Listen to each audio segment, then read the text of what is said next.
The Exelthar Empire had conquered hundreds of planets. They believed no species could stand against them. When they found Earth, they thought it would be easy. Their first fleet arrived massive warships, thousands of soldiers, and advanced weapons. But something strange happened.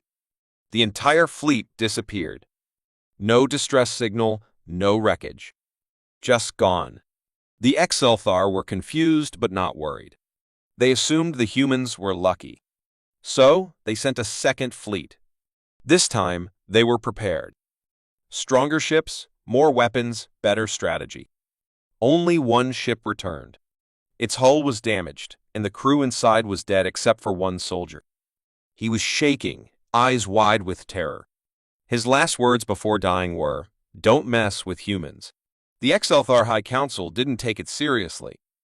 They laughed at the idea that a primitive race could be a threat. But now, they were sending their greatest fleet yet 10 times stronger than before. Thousands of warships, elite warriors, and their most powerful commander, Lord Korak. Lord Korak was feared across the galaxy. He had destroyed entire civilizations. To him, humans were just another weak species. He stood on the command deck of his flagship, staring at the blue and green planet in front of him. "Prepare the attack," he ordered. The fleet moved closer.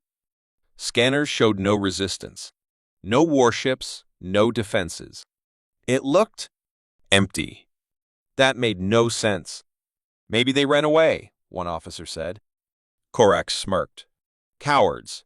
Then, the first ship exploded. It happened so fast, no one saw where the attack came from. One moment, the ship was there, and the next, it was burning. Then, another. And another. Within seconds, 5 ships were gone. "Where is the enemy?" Korak roared. The scanners showed nothing. No ships, no energy signals. Just silence. Then, a whisper came through the communication system. A human voice. "Calm. Cold. You should not have come back." Panic spread through the fleet. Soldiers gripped their weapons. Officers tried to track the signal, but it came from everywhere and nowhere at once. Then they saw it. From the darkness of space, hundreds of human ships appeared. They were smaller than the Exelthar warships, but they moved fast, too fast. They weaved through the enemy fleet like ghosts, dodging attacks and striking with deadly precision. One by one, Exelthar ships exploded. Korak clenched his fists. "Fire everything!" The fleet unleashed its full firepower. Beams of plasma and nuclear missiles filled space. But the human ships were too quick. They twisted and turned, avoiding every attack. And then they struck back. Human weapons were unlike anything the Exelthar had seen before. Some ships released EMP waves that shut down enemy shields. Others used missiles that could change direction mid-flight, chasing their targets until impact. But the most terrifying thing wasn't the ships. It was the humans themselves. Their soldiers who survived the explosions found themselves pulled into the darkness of space. Humans in black armored suits boarded enemy ships, moving like shadows. They didn't use traditional weapons. Instead, they fought up close, silent, brutal. The Exelthar screamed. They begged for mercy. The humans gave none. Lord Korak watched his mighty fleet fall apart. The enemy was everywhere. His warriors, his empire's greatest fighters, were being slaughtered. "This isn't possible," he whispered. He turned to his officers. "Retreat." No one responded. Korak's eyes widened. His officers were dead, each one with a single bullet wound in the head. The lights flickered. The ship's systems shut down. Footsteps echoed through the silent command deck. Korak turned slowly. A human stood there. His suit was black, his helmet reflecting the dim lights.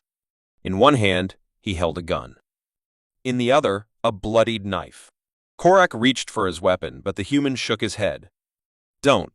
For the first time in his life, Lord Korak felt fear. The human stepped closer. "Your empire thought we were weak." Korak gritted his teeth. "You are nothing." The human tilted his head. "Then why are you the one trembling?" Korak roared and charged. A single gunshot echoed. The great Lord Korak fell, his body hitting the floor.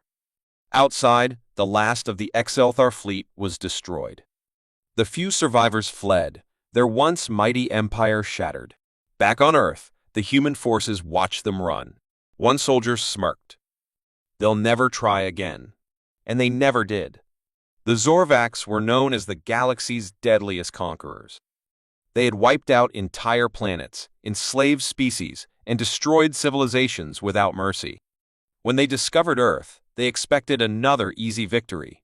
Their warships arrived in Earth's orbit, covering the sky like a black storm.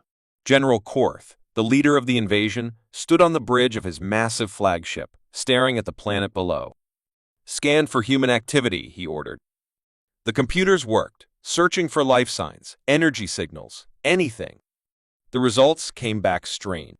"Sir," an officer hesitated, "the planet is empty." Korth frowned. "Impossible. No movement. No radio signals. No resistance." Earth's cities stood tall, untouched, but there were no signs of life.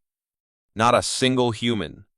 The general's sharp claws tapped against the control panel. "Prepare the landing teams."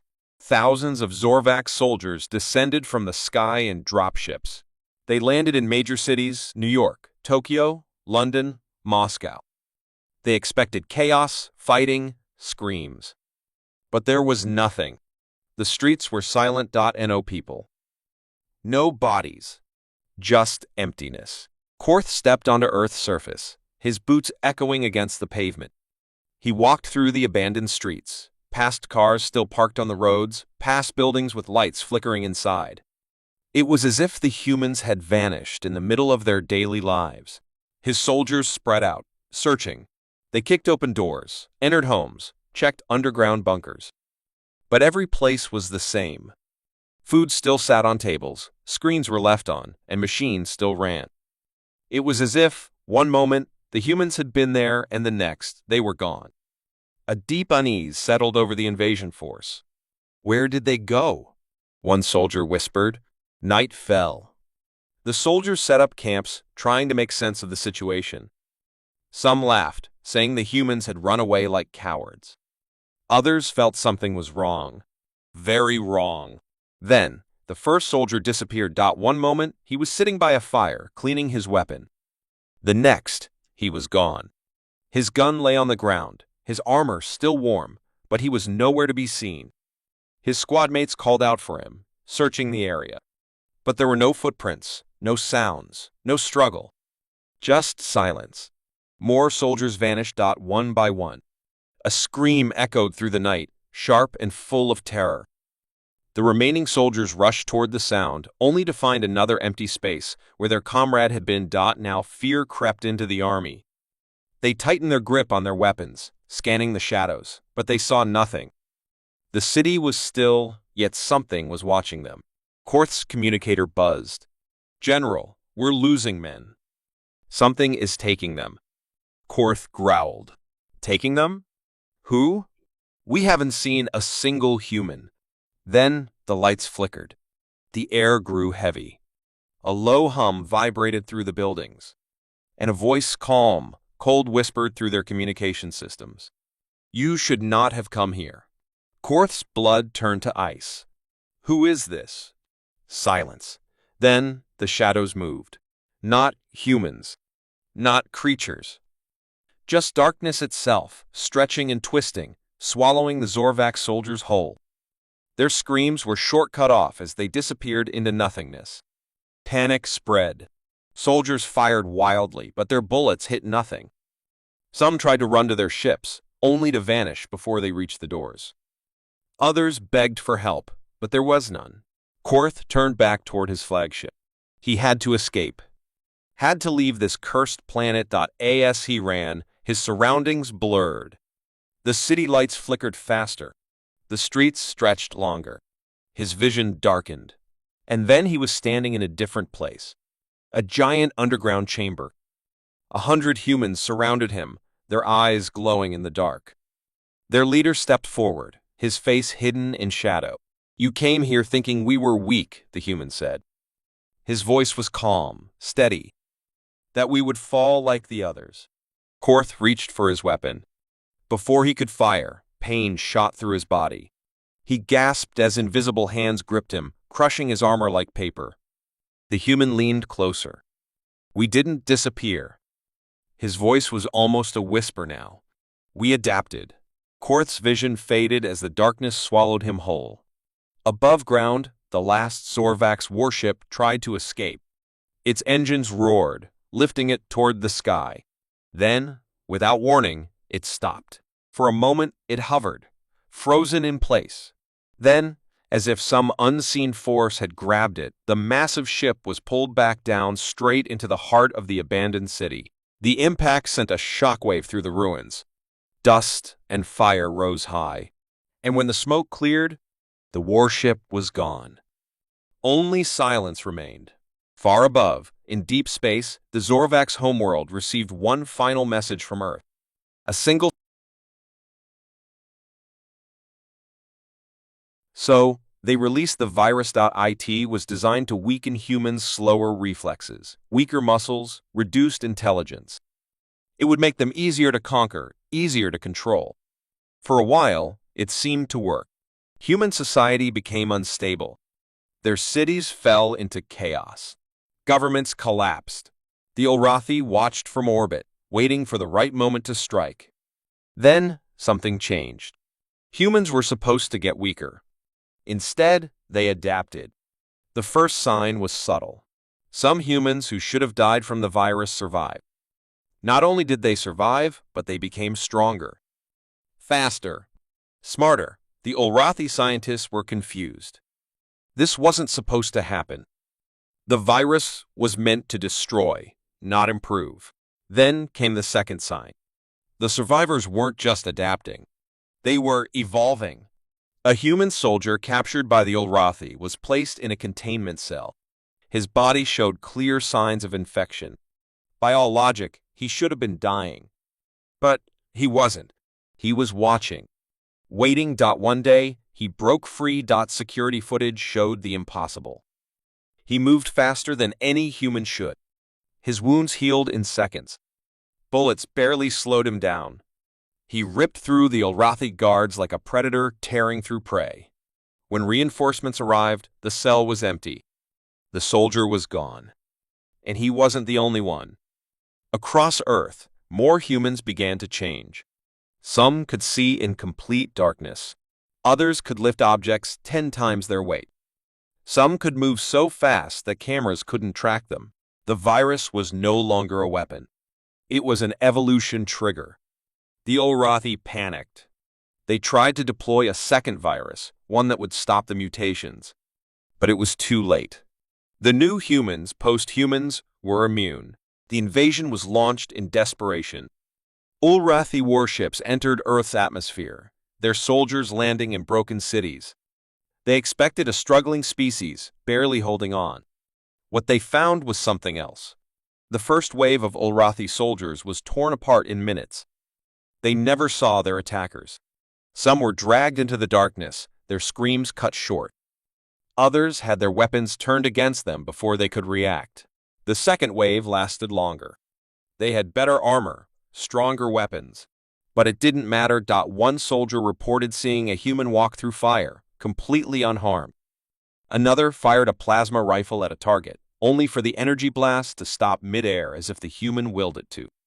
The Olrathi fleet, watching from orbit, received distress signals from every battlefield. The messages were fragmented, full of screaming, begging. And then, silence. One ship tried to leave. It never made it. The last recorded transmission from the captain's log was chilling. They're inside the ship. I don't know how. We locked every door. We sealed every escape route. But they're here. A pause. Heavy breathing. Then, a whisper. This was our mistake. We should never have the transmission ended. The ship was found floating in space, its crew missing. The engines were still running, but there was no one left inside. Back on the Olrathi homeworld, panic spread. Their greatest weapon had failed. The species they thought would be easy to break was now something beyond their understanding. And then, a message arrived. A single transmission from Earth, playing on every screen, every device, in a voice that was calm, steady, and undeniably human. We did not ask for this war, but now we will end it. The Ulrathi fled. They abandoned the war, erased Earth's location from their star maps, and swore never to return. But deep in the corners of the galaxy, whispers remained. Humans were no longer prey. They were no longer just another species. They had become something more, and the Ulrathi would never, ever make the same mistake again. The war had ended. At least, that's what the XL-Thar thought. For centuries, the XL-Thar had ruled the galaxy, crushing any species that resisted. When they reached Earth, they expected another easy victory, and at first, it seemed like they had won. The human cities burned. Their armies were shattered. Their leaders either dead or missing. The XL-Thar declared victory, raising their banners over Earth's ruins. But something was wrong. The humans refused to surrender. Even after their world was taken, even after their people were scattered, they kept fighting. Not as an army, not as an empire, but as something far worse. They became ghosts. Seldar soldiers stationed on Earth began disappearing.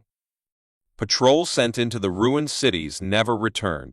Bases were found empty, their equipment still running, but their soldiers gone .t first.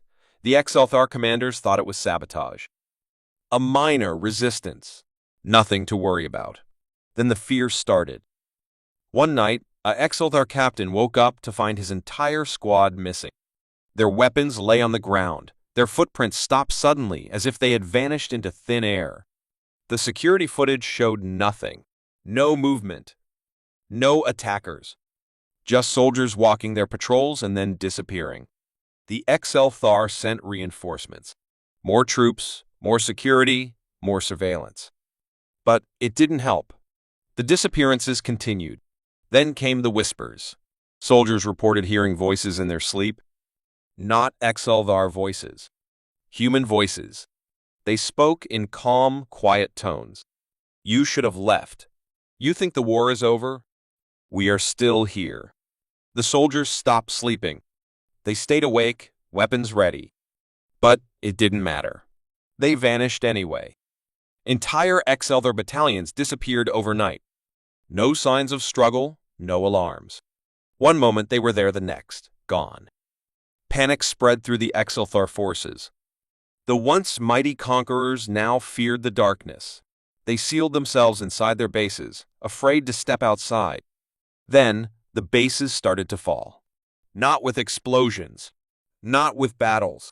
With silence. One by one, communication with the outposts went dark. When the XL-Thar sent scout teams to investigate, they found nothing. No bodies. No signs of escape. Just emptiness. It was as if the humans had erased them from existence. The XL-Thar High Command ordered a retreat. They had lost enough. It was time to leave Earth and never return. But that's when the real nightmare began. The XL-Thar warships tried to leave orbit. They didn't make it. Their engines failed. Their navigation systems glitched. Entire fleets drifted helplessly, unable to escape.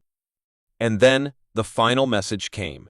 Across every screen, across every ship, in every corner of the XL-Thar Empire, a human face appeared. Calm. Unblinking. You think you won. A pause. The war never ended. Then, the XL-Thar ships began vanishing just like their soldiers. One by one, the warships blinked out of existence. No explosions. No debris. Just gone. The remaining XL-Thar fled, leaving everything behind. They erased Earth from their maps. They forbid any ship from ever going near that cursed planet again. They never spoke of the war. But even in the safety of their own world, they still heard the whispers. We are still here. And deep in the void, where no one could see, where no one could understand, something watched. And it waited. Because for the humans, the war never ended. The Korthan Empire had never lost a war. They were brutal, efficient, and merciless. When they attacked Earth, they didn't just want to win, they wanted to erase humanity from existence. And they almost succeeded. The war was quick. Korthan warships darkened the sky. Cities burned. Billions died. The Cordon soldiers hunted down every last survivor, dragging them from the ruins, executing them without hesitation. The Korthan High Commander, Vorik, stood on the bridge of his warship, watching Earth turn into ash. "It's over," his second-in-command said. Vorik nodded. "Good. They were a violent species. This was necessary." The Empire declared victory. The last human strongholds were destroyed. Their armies were wiped out. But Vorik made one mistake. He didn't kill them all. Years passed. The Kortan Empire moved on, conquering new worlds. Earth was left as a dead planet, abandoned and forgotten. Then, the disappearances began. First. It was small things. A scouting ship went silent. A supply station reported intruders, but never sent another message.